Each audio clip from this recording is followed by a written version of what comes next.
Since the beginning of this country till now, there's always a decade of crisis. From Biafra, there's a crisis. After Biafra, there was another crisis. We have coup and counter-coup. When we entered into 80s, we have Medicine and so many crises with robbery, Anini. When we enter into 90s, we still have religious crisis. We entered into 2000s, we have Niger Delta militant crisis. Now we are into 2010s, we are now having a terrorist crisis. By next year, we will still have, because you are trying to enforce a setting of people that say, no, we have our own way, we have our means for generation, accept us for who we are. We say, no, take this as a constitution. This is who you are. No.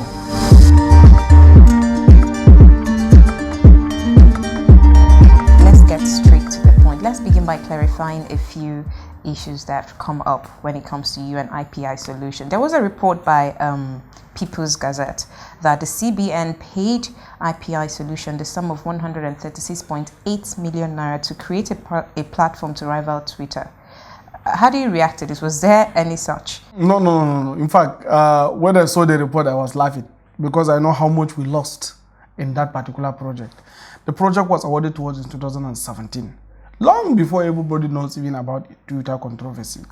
And we were eventually paid in 2019. After we have completed the same project within the same year, the contract was awarded in 2017. And when the project was awarded to us, it was awarded at the cost of even 305 to $1. And we were eventually paid at 390 to $1, losing almost 100 naira for that particular project per dollar, a project of over 500 and something thousand dollars. So you can imagine the amount of loss we've incurred. And we delivered an efficient service. I think it's upgrade of Microsoft infrastructure to an agency in government, which I don't need to mention directly.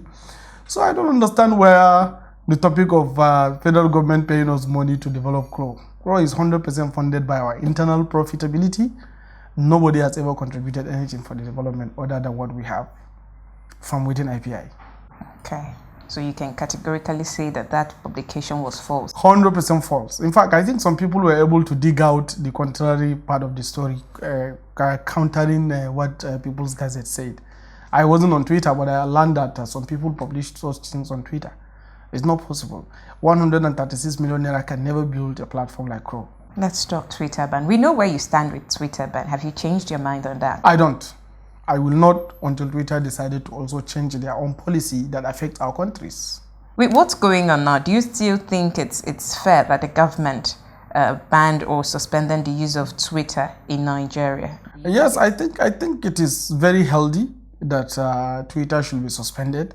You see, this kind of companies like Twitter, for instance, they profit using two sides of the market. I operate in that industry, and I also participate in several classes, several lectures in this kind of program. I read so many books about platform capitalism.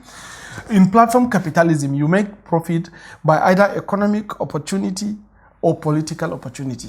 Where it brings about political opportunity, usually they leverage on crisis to succeed. Perhaps Twitter is not making profit in Nigeria, and there are so many people that enjoy being on Twitter. And Nigeria is having so many crises all across board, and there is deep level of division between North, South, religion, this. So they decided to amplify that so that they can maximize political opportunity. Maybe in the future they will convert it to, of course, economic opportunity. If you check the number of people that are on Twitter prior to their controversial involvement in our internal political crisis, you will see why they will have to do that. When Twitter started operating in Nigeria, as at the time Facebook was 40 million users, Twitter had 9 million users. And when they started involving deeply into controversy, Twitter now have 40 million users. Why don't you think they will not continue to do what they are doing? So while they do what they do to profit, nobody cares, but it should not amplify division and cause problem and rancor, uprising and division, sectionalism and even killings and destruction, because that's what they keep supporting. So if they go in that direction, they are trying to tell us that they are trying to reenact the script they did in Egypt, the script they did in Libya, in Syria, Tunisia, and so many other countries in the Arab Spring, where you have so many crises that brought down the countries and sometimes even brought down presidents, resulting in a lot of destruction, which Nigeria is not ready for. So the best solution is we tell them, if you are in Nigeria to enjoy economy, then register in Nigeria, pay Nigerian tax, hire Nigerian labor, have office in Nigeria, then we now know that you are serious for business in Nigeria. But if you can stay from the black market side and amplify divisions and rancor and disharmony in our land, then you should get out until you conform. That's why I support the ban, 100%, not ban, suspension. Have you considered the cross-section of Nigerians that use Twitter for their day-to-day, for their day-to-day business activities? I did, and I can tell them that there should be Nigeria first before they can do whatever it is they are doing on Twitter. If Nigeria crash like the way we saw in Libya, who is going to have time for any daily activities? After all, we have Facebook, we have Instagram, we have Chrome, we have WhatsApp. They can go to other platforms and still do their daily activities. You must not do it on Twitter, because you must have a country first before you can claim to be a citizen. Now we know what happened in Egypt. In Libya. Who is the president of Libya? Nobody knows. But then, prior to all those crises, Libya was one of the most stable, most healthy, and most advanced country in Africa. Where is it today? Because they decided to listen to social media warriors. So we should be very, very careful about the way we attend to all those kind of platforms that come with no interest in Nigeria other than to maximize their political opportunities. I'm slightly worried about the timing with which this ban or suspension came in. It came at a period where the platform deleted a tweet by the president. So if we're banning Twitter because it's causing, according to you, it's causing anarchy in Nigeria, why is it coming at a time because the platform deleted a tweet by the president? I really don't know why the government decided to even delay the suspension. Because if you remembered, in October, I took Jack Dorsey and Twitter to court for their direct involvement in NSAS movement. NSAS is principally a local youth movement that are not happy with the current happening in the country and want a better country. So this is 100% our legitimate right to protest in the interest of advancing the cause of greatness for our country. And suddenly you now have somebody who is happily sitting somewhere in another world, creating a Bitcoin account and asking people to donate to continue, even when destruction has started happening in Lagos.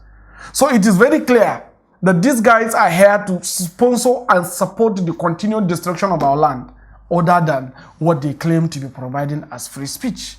Now, why will government delay their suspension even as at the time we took them to court? I don't know. But Twitter will have to define its position. Is Twitter a platform technology or a publisher? If you are a platform technology, then you allow everybody to do what you want to do, provided they did not violate your governance rule. But if you are a publisher, then you should define who should see what content. But we don't know what they are. I know if, supposing I operate a media organization, that means I'm a publisher, so I can define who should see what. But in the case of Twitter, they are acting both as a platform, as a publisher. That's grossly not serious, especially to countries like Nigeria that they feel like they can do anything they want to do. When a president is saying his own mind based on the way he wants to approach tackling a security situation that is bewildering the nation, Twitter said they don't want to hear that. Meanwhile, when criminal elements are saying whatever they say, Twitter decided to say we want that amplified. Then Twitter has taken side, and Twitter will have to pay the consequences. Let's talk about insecurity. That appears to be the biggest challenge facing the country today. You have been very vocal about your support with this government, with this present administration. How do you rate their handling the security situation in the country? I was really sometimes back very bitter about the security situation of the country, especially when I noticed there is a complete break in chain of security architecture of the country, where you don't have a collective effort between all the security organs within the country. But recently, I think the president have taken a very beautiful stand, because you can't solve Nigeria's security problem principally within Nigeria, because we have porous borders and we are bordering some countries that are not stable. The entire countries within the Sahel are always having a lot of crisis. You know what is happening from Mauritania down to Senegal. All those areas always have crisis. So you can all together discounter the fact that we need an African solution to Nigeria's security issues. Most of the weapons that comes into Nigeria passes through different African countries, from Tripoli in Libya down to our shores, to be able to commit crime. And in most cases, when they hit Nigeria, they go to hide in Niger, Chad, and other neighboring countries. So what you need to do is to have a collective effort around bringing Africans on board, especially the Africans that control the supply lines where this crisis is happening, within the Sahel down into the Libyan Jamhuriya. So when you try to do that, you're going to get the better solution to the crisis. So of course then you send policemen, you send the military men, they'll go and kill and they come back, and before you realize it, the killing they do, perhaps maybe they'll kill the innocents, and the innocent family members will now decide to join the gang against the state, further and encouraging the criminals to continue their crime simply because you kill innocent, and the innocent decided to go and join the criminal gang to fight against the state in revenge. But now the president was able to bring in almost all the states surrounding Nigeria on board. We've seen meetings he had recently with Ghanaian president, with Cotonou, that's Benin Republic president, with Togo president, Niger Republic, Chad, Cameroon. All of them were in Nigeria, and the president was in other countries too. In fact, he had a meeting with the president of, I think, the Central African Republic, and the meeting of some supposed Libyan president. That shows that he's taking a cognitive effort to try to tame the security crisis in the country. And obviously, most recently, you will see that the crisis in the country is going down a little bit.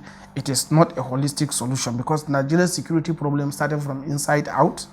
Hunger, deprivation, hopelessness, joblessness, confusion brings about the security crisis. So until you solve this thing internally, the possibility that others again will come from the outside to come and have or create the same kind of cycle is very high. So what you're saying now is it further gives credence to a lot of assertions I've heard that the people committing bulk of the crime in Nigeria are not Nigerians. Where do you stand with Yes, I think there are some that are not Nigerians, but I can say predominantly they are Nigerians. We shouldn't just be absolving ourselves of blame. Predominantly they are Nigerians. Of course, there are some that are outside Nigerians that serve as the opportunistic part of the crisis. They supply them with guns and weapons. They supply them with arms and ammunition in exchange for something. They supply them sometimes with even drugs in exchange for something. So with them, the crisis has to continue, because the more the crisis continue, the more their criminal enterprise continue to thrive. So we can bring about that kind of side. But the people that are actually doing the crime mostly are Nigerians. And we have to listen to their sincere grievances, simply because most of these people are neglected for such a very long time. When we have a state that is designed whereby the farther you are from Abuja, the poorer you are, then you know that there is a problem. You can't have a country that have diverse interests and diverse ethnic group, diverse religion, diverse nationalities, and diverse situations, like a lot of confusions in Nigeria, the way the country is, very complex society, and then concentrate everything at the center, and then say that you don't have problem. You will always have problem. So the earlier we understand that we need to distribute power to other regional centers of authority in Nigeria, the better we secure our land. But the more we say we are going to hold something in Abuja, the farther you are from Abuja, the more alienated you will feel, and of course, the more angrier you become, and of course, unjustifiably so, the more criminal you are likely going to be. But you think this administration is handling the security challenge reasonably fair? Yeah, recently actually, although albeit very late, but I think recently. But you know, there are still students that are held in captivity. Mass abductions of people, students are still ongoing. And you still maintain that this administration is handling security challenge? Yes, actually, fairly recently, the administration is doing its best. It's actually very, very wicked for the kidnappers to be taking students. You know, students that cannot give you anything, but simply because they think that it's only when they catch students that they get international attention, following Boko Haram template of Chibok girls. So everybody now become a tech student as the victim of their vengeful or maybe criminal enterprise. So, but at the same time, if you look at the current security situation, I think it's getting less and less, and we hope that the students should be released quickly. Okay, let's talk about your app. Yeah. Help me pronounce it correctly. Crow. Okay. Because it's a community application, we refrain from forcing a name on people. Some people prefer to call it Crowy. Some people prefer to call it even Cowy because of my love for cows. And some people say Crow. It's fine. You know, because it's a community app, people should define it how they want to call it. So I'm fine with the name Crow. I don't know so that's the name actually. Okay, so talk to us. How does it work? Is it similar to Twitter? No, at all. In fact, our app is nothing like all the other social media people see. We look at African context in the social technology platforms. That's how we design the app. You know, all those foreign technology come to Africa for the purpose of surveillance capitalism. I survey you, I get your interest, principally in the interest of national security of their mother countries. Not even for economic thing, because Africa don't have money to give America. The total GDP of Africa is $2 trillion. That's less than the market capitalization of Apple. So they don't want to make money in Africa. They just want to survey you to protect themselves. So they design the platform to consume as much information from you as possible. Meanwhile, we Africans, what we need first, especially our youthful population, is job. We buy data with money, but we use it for fun. So we waste it. Meanwhile, that same platform connects me with different kind of people. I don't even know their business. I don't know their lifestyle. I don't care about what they do. All I care about that interest that connect me with them at that moment. Maybe we share common interests about our likeness for the president or dislikeness for the president. Then we just become together. Meanwhile, why the platform is designed principally is for you to be able to connect, interact, and collaborate. Now, when you connect and interact and collaborate, what do? Fun? Most of them, that's what they do. Then very few of them, fame. Those that are called influencers. But what about fortune? Do you make fortune on social media? So that's the problem. So we decided to design Crow to be able to address all the key points, the 3 key points, the 3 Fs, the fun, the fame, and the fortune. Now, we now pay more attention to fortune so that we can be able to connect our supply lines. So that if I am living in Kauranamoda in Zamfara State and I have a very large onion market, and I have a friend that is in Abakalake who wants to order onion, we can still be able to chat and play and whatever, but at least I can sell onion to him, he can buy from me. And I can also buy something from him, he can sell to me.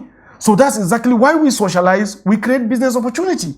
Then we also embed on top of it a transaction value, like monetary payment, whereby I can pay you directly on the platform. And then there is an insurance guarantee covering the transaction so that should you pay me and I did not deliver, you can reclaim back your money. So it's not just a social platform. We need jobs, and there is no companies in Africa that can provide the job opportunities that we are looking for. Currently, I think we have about 69 million Nigerians that are out of job. And by 2045, it is projected to have about 250 million of those that are not going to do anything if they don't have job. And again, you hardly see someone growing from childhood to adulthood without knowing at least one thing that he can exchange for value. But most of us are configured to think until we are working in a bigger office, we cannot be able to make that money. And that becomes a problem. Everybody is throwing CVs around. Now, but you have a talent. Why can't you use that talent on that same social platform to make money? Why can't those housewives stop being just housewives, but while still they are in the house taking care of their children, yet they can be able to make money? You know, why can't those people that are having data in their own rooms or maybe playing in other places or cafe still be able to make money? So that's the whole concept of Crow. So we designed it as a social collaboration tool that will enable people to exchange value and grow. So you can have your phone, you can make your fame, and then you can make fortune, which is something that the foreign social media technology don't provide. Again, we make it easy for you to transact. You can go to buy Pepe in the market and use a barcode to scan and pay them using their Crow account straight, and they get their money. And whenever they want to cash it, they transfer to their ATM account to go and cash. So that's exactly how we designed the application. One of the most fantastic innovations in Africa. It comes up at a time where the Nigerian government just banned Twitter. Yeah. How has the reception of Nigerians to Crow been? How would you say it has been? Yes, because of my direct involvement in platform politics, you know, most Nigerians felt like I was taking advantage of the downfall of Twitter to be able to advance Crow. And it's unfortunate because personally I am in that field. This is my field of study, platform technologies. Now, so I understand what they do. And if I happen to be one of the Nigerians that understand the game properly, and I'm supervising the destruction of my country without talking, I'll be consumed too. I may say maybe I have some money to run to one place and go and hide, but my country is destroyed. because by the direction that Twitter has taken, if we decided to allow them to continue, I am telling you we won't have a country. If I had not taken Jack Dorsey to court that very moment, that country will have been destroyed by now. I'm telling you this, you can write it down. Because they are very serious, very, very serious. Immediately I took him to court, he decided to abstain, quickly. Because he knows the consequences. He's the CEO of a publicly liable company, and Twitter is a publicly listed company. Any crisis that involve law can hang on their neck for the next 100 years. So they decided to abstain because that's the only way to attack a platform company. Don't attack them with power, with state authority. Go to law. Then they stay out. What I did was to act in the interest of my country, even above my own business interests. And we were able to push them out quickly to be able to save the country. Now, but some Nigerians felt like I'm against Twitter, therefore I'm fighting Twitter. I want to take them out so that Crow can come. No, that is never the case. Twitter and Crow are very different social apps. If you log into Crow, you may even say maybe we are competing with Instagram because of the content demand on the app. We are not microblogging. Our business model is completely in tangent with that of Twitter's business model. My only problem with Twitter is trying to involve in our social politics. That is likely going to bring about destructive part. So that is why we went against them. But we are not competing against Twitter. In fact, as long as Twitter tries, we will even use Twitter to advertise our app because we need Twitter even to advertise our app. But Twitter and Crow are completely different social apps with different proposition in different social model that brings that is into Nigerian market. Ours is different from almost all the social media apps. So we are not really competing against Twitter. Given your stance in the support of this administration that is gagging not just Twitter but social media, because we're hearing NBC regulation and stuff like that, why should Nigerians trust your app, considering the fact that you stand, you're a very vocal supporter of this administration? So why should we trust I'm a very vocal supporter of the president because I believe in his sincerity. And I'm a very vocal supporter of Nigerian government because I believe my government is always better government than any other government in the world. It is my personal principle, you know. If President Buhari is not there, the next person that comes there, provided is a Nigerian elected president, you see me also supporting him. It is my personal principle. But that does not mean that what is your property right is a property right of the Nigerian state without the law. Because right means there is a law governing your ownership of that property, which is your data. Your data is your property right. In fact, that's a part of our privacy statement. So if a government tries to come and play us to be able to have access to your data, that means the government is trying to infringe upon your property rights. So they need the law to be able to back them up. And for them to get that law, you know the procedure. They have to reach out to you. There must be education before we can now be able to release data. We will never release any other person's data. It's not going to happen. And the issue of regulation that NBC is coming up with, fantastic. What are they going to regulate? They are not technology platform. They are just media regulators. So they don't understand the workings of the technology. And that technology is where the data gathering takes place. Not at the publishing side, but at the data aggregation side. That's not their field. Their field is just media. And regulation means buy license so you can operate properly. And when they buy the license, they are paying money to Nigeria. That's why we applied for NBC. We are the first social media app that applied to get NBC license. Immediately, even government announced it. We want to do that. We don't believe that we should have, in a third world country, it's very bad for us to operate a system whereby the bird, you just allow the bird to fly anywhere. Even the United States, they don't allow a bird to fly anywhere. They have a cage. And that cage is the law that everybody must obey. And that cage is bringing down presidents. That's what even brought down President Donald Trump. Impeached because he was trying to go against the law. So that cage is the law. And that is what Nigerian government is saying social media platforms should submit to the law of Nigeria. So I don't know what is wrong in that. Because if they are obeying the laws in their land, they have to obey the laws of our land. Why do you think United States Congress will call Jack Dorsey, will call Mark Zuckerberg, will call Tim Cook to come and submit to the Congress and explain some details around data privacy? Why do you think they do that? Because they submitted to American president. Can Nigeria write to Mark Zuckerberg and ask him to come to National Assembly to explain? Nothing. Why? Because Twitter Nigeria Limited or maybe Facebook Nigeria Limited is not registered. So they have to come and register, pay Nigerian tax, obey Nigerian law, give more money to Nigeria so that they can be principal stakeholders of the Nigerian project. That's just it. I think it's a very fantastic proposition. There were speculations that Google app deleted a crew from that crew was deleted from Google app because of some defect it had. What was going on that period? Yeah, frankly, there were a lot of attacks that went on Crow. I think over 1 million requests was passed over to Google based on our review on Google Play Store console that it should be taken down due to my stand, on this particular platform politics. I call it platform politics. Was that the real reason? That wasn't the reason. Because at that moment, it happened that we were carrying out audits on the same platform about our terms of privacy right, and also the engineers are working to improve the code, which we are also sending as an update. So there are multiple activities. You have a report, you have audit review, because some people are saying that we plagiarize Spotify. It isn't the case.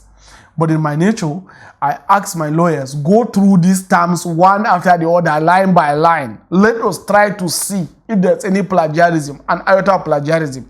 Although we know that the principle of operations of platform technologies worldwide is the same. So there are places where we correlate by law, and there are places where we differ due to countries. We have NDPR, they have GDPR, and all those kind of things. So, but I asked my lawyers to review.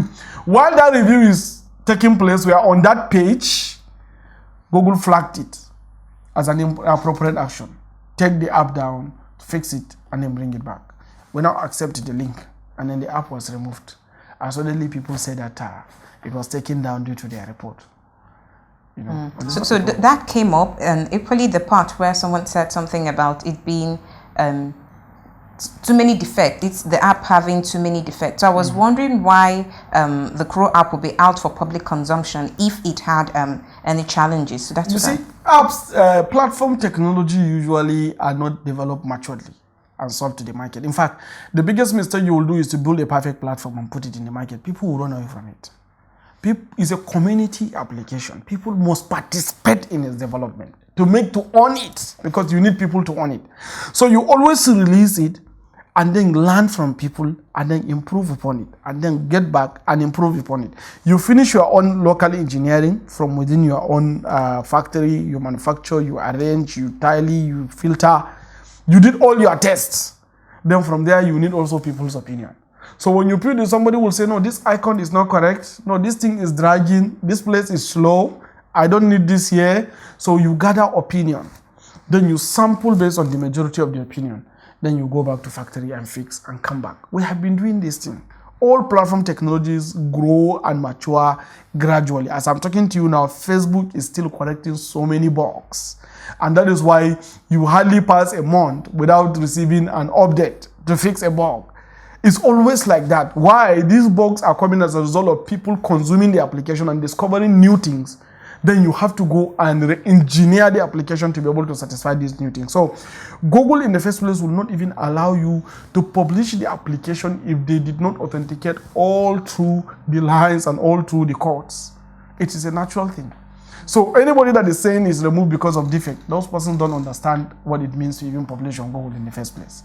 So it has nothing to do with the defect. The defect is naturally there on all applications. So the only thing is that we always try to keep to improve it, but that's not the case. The case is we were flagged as inappropriate action is taking place on the console, and we decided to take it down. Is it back up now, or still? No, not yet back up. In fact, we are supposed to bring it back up on Friday last week. So during stress testing, there are some people that we are using for a stress test, about 1,000 people. So during the stress testing, we now discover another issue again that we need to correct. So we decided not to put it back. Due to the the removal from Google Play Store, we decided to take that advantage to perfect some of the defects that we have been receiving, the complaints. Then we bring back a more fluid, more granular, more simple, more agile, and more friendly application. So we have fixed all those things. As I'm talking to you, we should be able to be live in store within this week. Okay, so Crow is coming back on Google Play Store. Definitely. Are you affirmative that over time it's going to be very welcomed by Nigerians?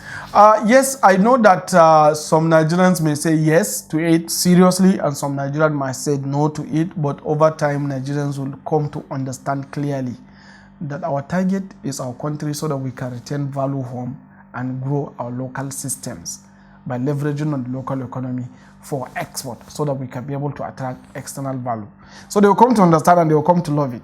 But naturally, some Nigerians will say no, some Nigerians will say yes, but gradually Nigerians will come to understand our stand. Okay, let's digress a bit. Let's talk about separatist agitation. Yes. We're talking about the calls for secession. You'd agree that it has been going on for quite a while now, and with each passing day, it's as though it's gaining momentum. It first started with Nnamdi Kanu and IPOB. Now we have Sunday Igboho with the Republic of Oduduwa, or Oduduwa Republic as it's called. Where do you stand? You were a 2019 presidential aspirant. How would you have handled the calls for secession as it is today? Yes, if not because of the criminalization of the actions, I think it's okay.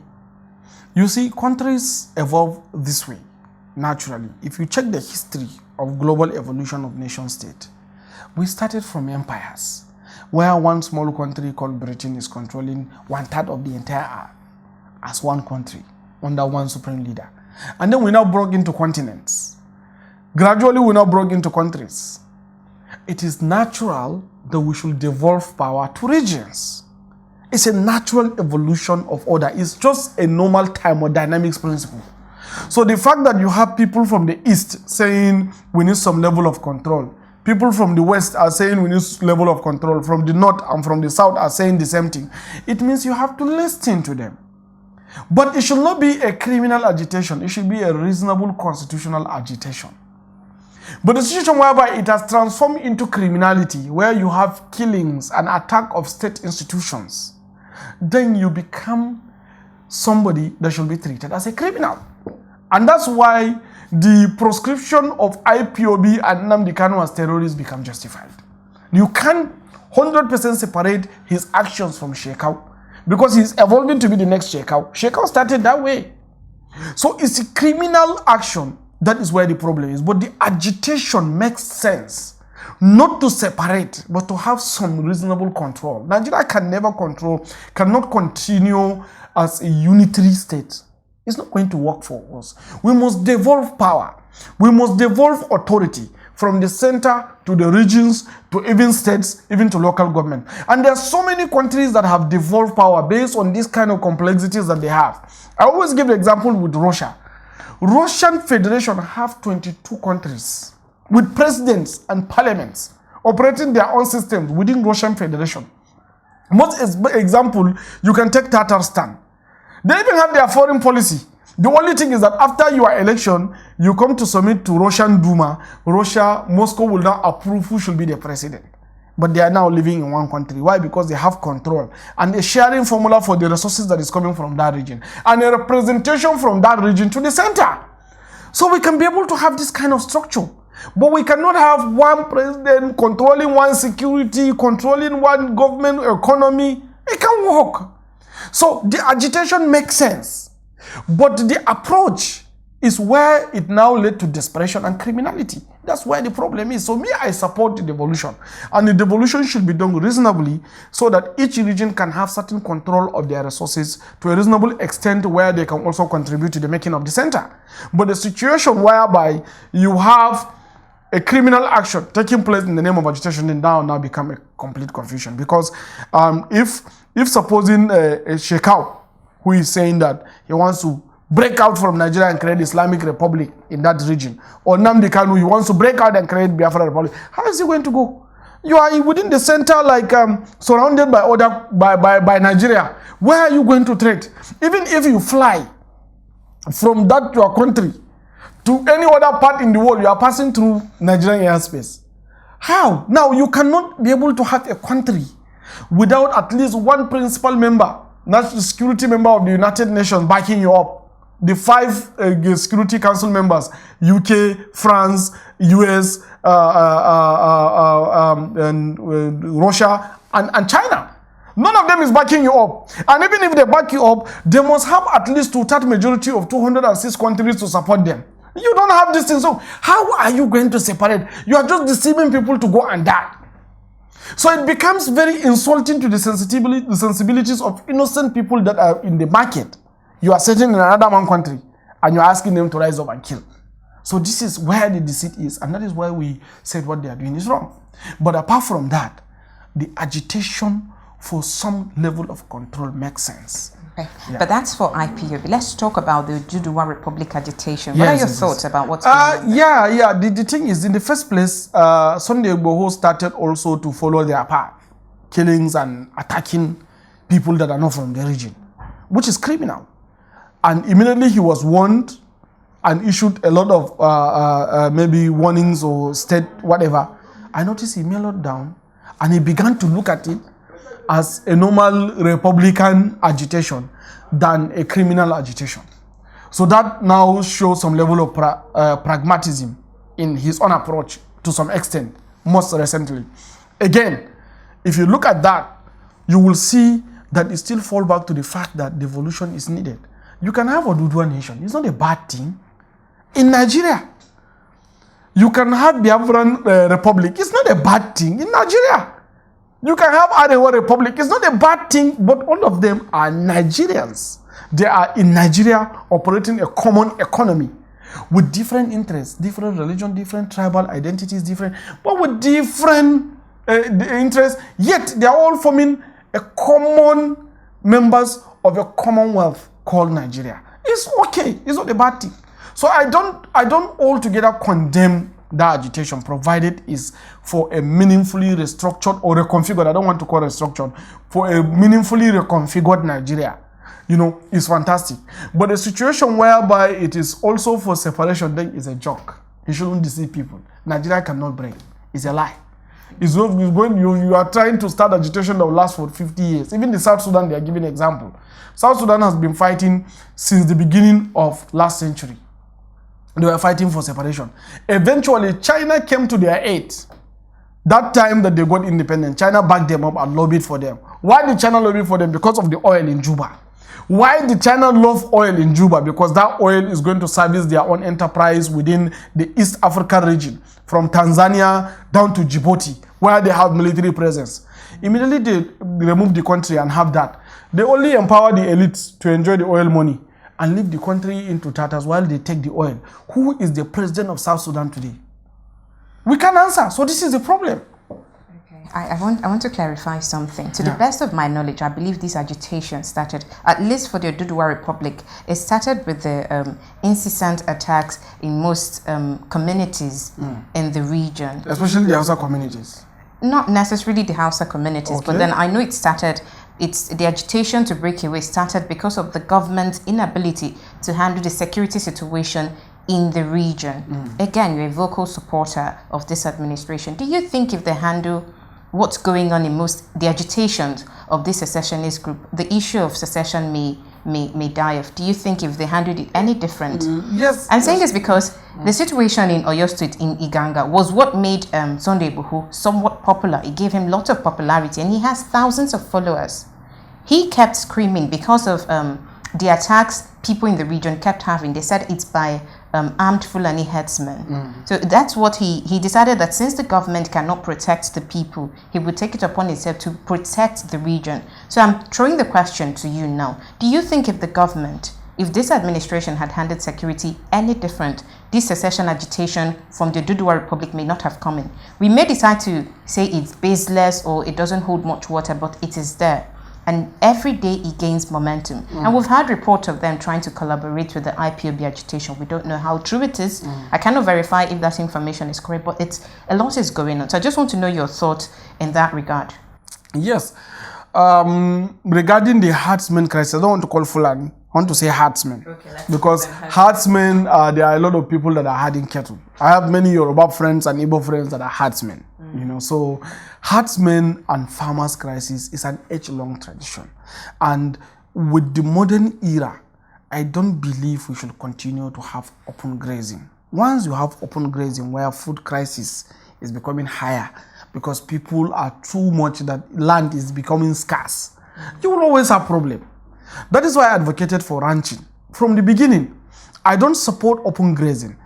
What Sunday Igboho was able to leverage is the fact that there is constant clash between the herdsmen and the farmers in the area that resulted in insecurity, and he was able to rise up and start sacking the Fulani community in that area because he said they are predominantly herdsmen that are attacking their farms.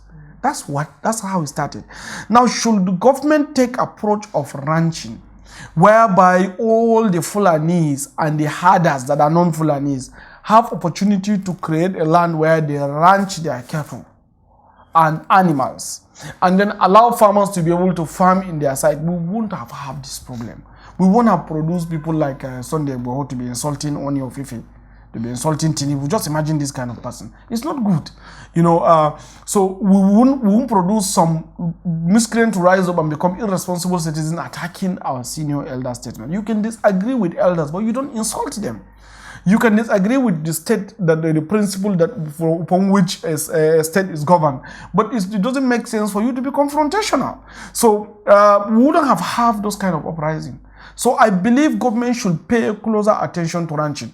I saw recently they are talking, I even published today that I didn't agree with it, that they are talking about grazing route. Grazing route cannot work. You are still going to amplify the problem. Grazing route may have worked maybe in the middle of the last century, but not now. We have grown so much, the number of population is so much. So land is becoming scarce because food is becoming scarce. And a situation whereby you don't define boundaries between the farmer and the herder, you are creating further problem. So I think ranching will have solved that problem. We wouldn't have Sunday Igboho or even in Nnamdi Kanu having opportunity to be saying that sack Fulani here, kill Fulani, because that's what he's leveraging to. So ranching will have solved the problem. Okay, let's talk about 2023 election. Yes. The country is gearing towards another presidential election, and there are talks about rotation and zoning. While people are saying the next president of Nigeria should be someone from the south, others are saying it is time we have an Igbo president. And I just want to find out from you, would you support an Igbo president in 2023? I really don't know why your identity define your office. We're not why identity we should continue defined. to do that. That's what it is. Igbo president, Yoruba president, Hausa president. Because the talk Fulani is coming president. up. We're hearing talks of rotation. Have you not Yes, heard? I We've noted heard about talks that. about But why- zoning. but why It's coming up. But why do we always keep doing that in this generation? That's the problem. That's it.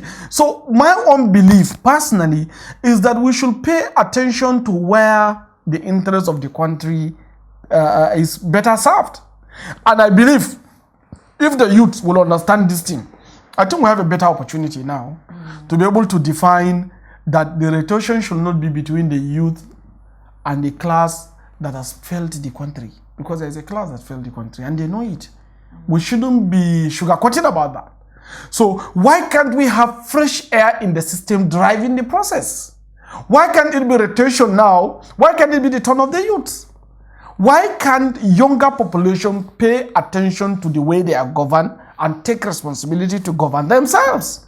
So for the situation whereby we keep agreeing to Fulani president, Igbo president, Yoruba president, Hausa president, TV president, Isiekiri president, we will all be in this situation for a very long time, and there is always going to be division and killings. Because when Obasanjo became the president, the Yorubas felt it is our right to be the president, and there you have OPC crisis. You know about that. Again, we now have Yaradua coming in. The Niger Delta said they don't agree with him. I think he was able to talk to them and they agreed with him. And suddenly Jonathan came and they said we still have to start bombing. Now, because it's our man. Similarly, we now have Buhari and we are now having Fulani herders and farmers. What if we have an Igbo president, now what is going to happen? IPOB is now going to also become a national terror or disturber. So this is the issue.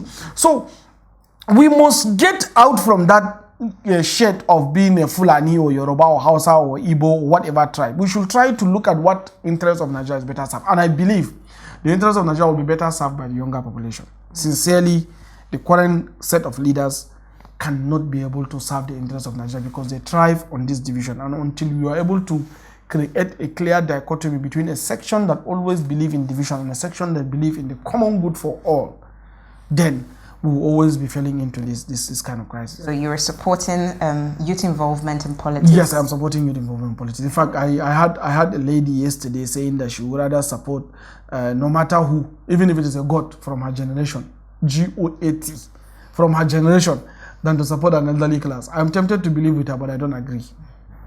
How would you rate the involvement of youths in politics right now? Mistrust. The youths did not trust the elders, and they also don't trust themselves at the same time. Do you blame them?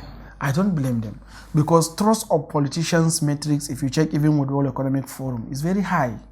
Out of 140 countries, Nigeria emerged as number 138.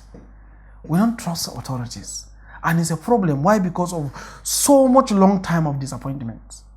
Now, the fact that you don't trust the people that disappointed the system does not invalidate the fact that you need to trust a new set of people.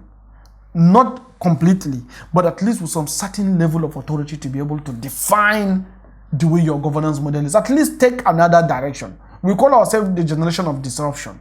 Why can't we have a group of people that will disrupt the model of governance in Nigeria and then create a new model that may work in the interest of all? After all, Nigeria's making is an economic setting. It's not a political setting. When the colonial masters came, they find us all with our own political settings, at variance with other regions. And they decided to accommodate us to maximize economic opportunity. Now that they have left, our leaders now began to convert it to political opportunity. It is time for the new generation to come and say, look, we are going back to economic opportunity. I would rather buy things in a bar, like we are buying some apron. We got it cheaper in Aba than any other place in Nigeria. So we ordered that Aba should produce 1 million apron for us for one of the programs we're about to roll out. Why? Because it's economy. So I don't need to care who is behind it. All I need to care about is my service delivered. That's actually what makes Nigeria. So we should just pay attention to the economics, and we need leaders that can be able to define this model away from the previous model that is just produced nothing to us other than the social and killing and dependency on oil. So I believe Nigerian youth should trust themselves and try to take some level of responsibility. They should stop taking the back seat. Okay, and hopefully by 2023 we would have a younger person in office. Yeah, hopefully. Okay. Yes.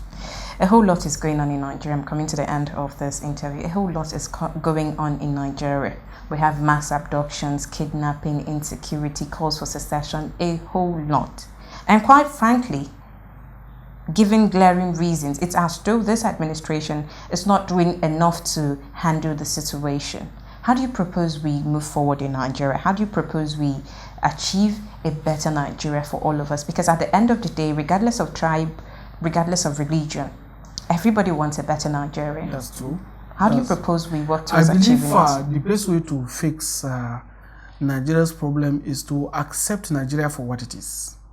For a very long time, the leaders we have in this country are just pushed by ideals of Nigeria as a body, neglecting the fact that this Nigeria is a making of different interest groups. So accept this interest group for who they are. Nobody chooses to be an Igbo man or a Fulani man or a Hausa man or Yoruba man or TV man or what. Nobody chooses to be that. Nobody chose to be in the Southeast or South. We were men there. So where we are is who we are, and we should be taken for what we are. And our interest should be respected for what it is at its own level.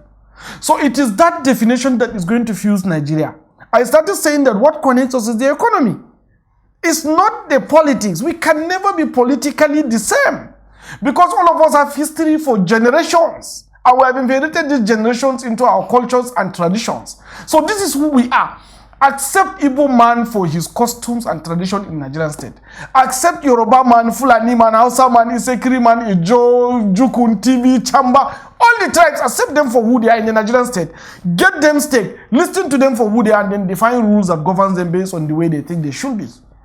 It's easy as that. Then you create an economic linkage between the two, so that all of us can be suppliers to each other and buyers from each other.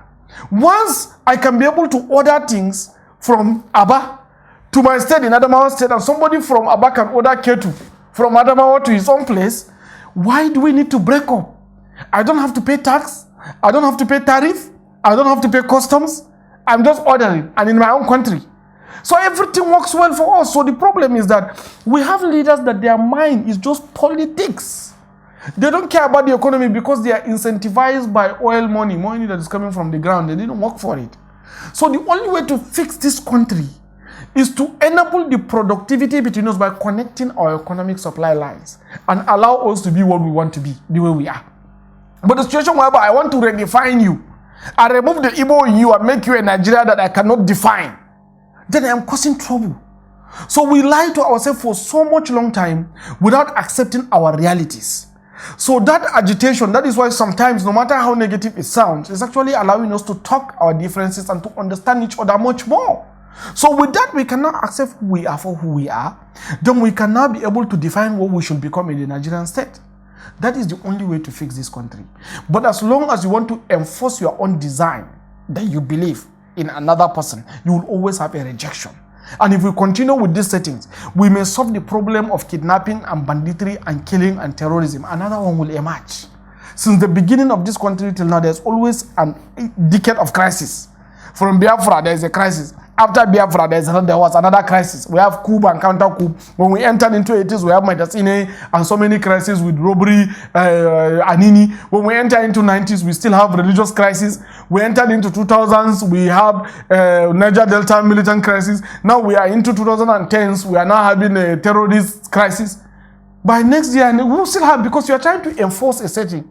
Or people that say, no, we have our own way, we have our means for generation, accept us for who we are. We say, no, take this as a constitution. This is who you are. No, we have a problem. So that is why I believe we can fix this country. We need to be sincere with ourselves. We need to accept each other for who we are, then define why we should be in Nigeria. You sound like you support restructuring. Yes, I support the reconfiguration of Nigeria and devolution of power, not restructuring. Do you know why? Because restructuring have different definitions. Every other person has his own meaning to restructuring. So I believe in reconfiguration of Nigeria by devolving power to move to regions, down to state and down to local level, so that there can be collective of responsibility from the local, from the ward to local government to state to region to the center. That will make more sense. Hopefully Nigeria will be a better, safer and sane country for all of us. I think so.